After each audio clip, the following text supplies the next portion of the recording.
No hei, siin krüptogaraaž. Vaadates, kuidas inimesed ei mõista, mis toimub, peaks hakkama ennast varsti krüptoissiks kutsuma. Aga mitte sellest ma ei tahtnud rääkida. Asutus nimega DDCC, mis siis liigutab inimeste eest aktsiaid.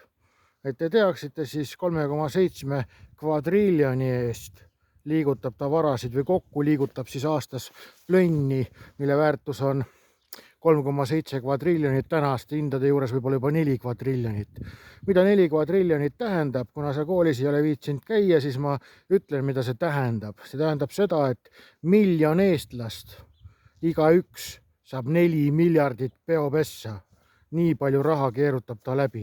Noh, jah, tegelikult ta siis liigutab seda raha nagu mitu korda, aga räägime ausalt, et see on kogu raha väärtus, mida liigutatakse siis edasi-tagasi, või see kogus on siis nii, et iga eestlane saab 4 miljardit omale pihku. Vot, ei peagi enam naabri naist kuradi vahtima ja pihku nühkima, et võib juba kasuka minna ja saab äkki midagi muud, Vot, aga see on nüüd andnud teada siis sellise uudise, et kavatseb 50 nädala jooksul ära digitaliseerida, tokeniseerida siis aktsiad, mis ta liigutab.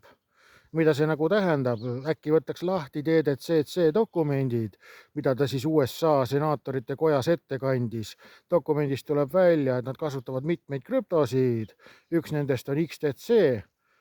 Ja kui ikkagi sellised issid hakkavad sulle juba ütlema, mis nad teevad, siis ma ei saa aru, mida sa passid, aga noh, kui sa ei mõista, siis ma aitan sul, võtan sul käekesest kinni ja juhatan sind, et lähed sinna, mis ta ongi, HTTP või kuidas see on, mitu kaldkriipsu ja koolon ja paned seal www, enam ei pea neid kaksisveesid ka panema, paned sinna see CoinMarketCap, nii.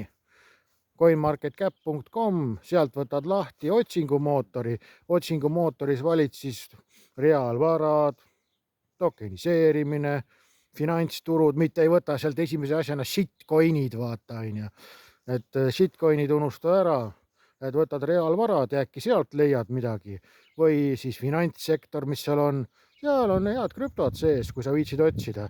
Aga kui otsida ei viitsi, siis on 100 eurot, tund aega suhtlen sinuga, aitan sind järjele. Tšau, pakaa, näeme garaažis.